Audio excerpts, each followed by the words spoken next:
Assalamualaikum guys. So sekarang saya berada di Arong Serait Waterfall. Okay, Arong Serait Waterfall ni berada di Muara Tebas, Kuching, Sarawak, Jalan Baku. Okay, untuk bayaran masuk, RM RM10, charge guide dia RM50. Ini kontak pesannya lah, Arong Serait Waterfall.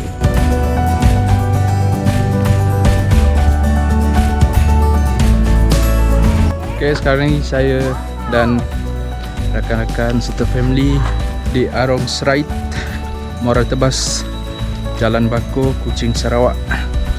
Okay, perjalanan untuk ke dalam ataupun ke waterfall mengambil masa dalam 2 jam ataupun lebih kurang lah 2 jam, iaitu dalam 2 kilometer macam tu lah.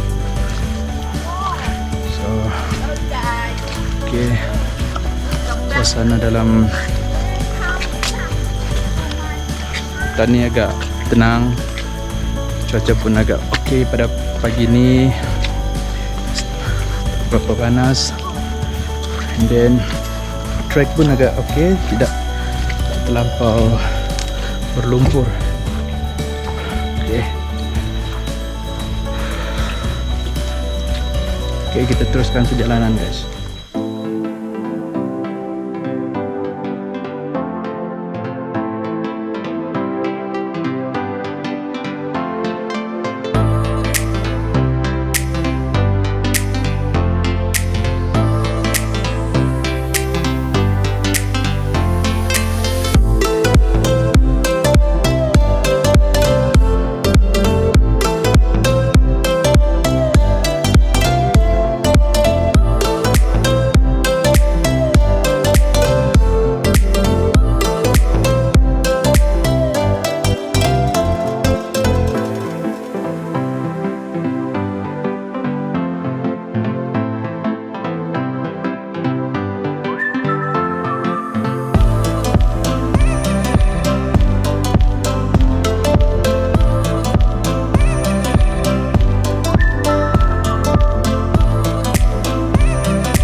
drop it.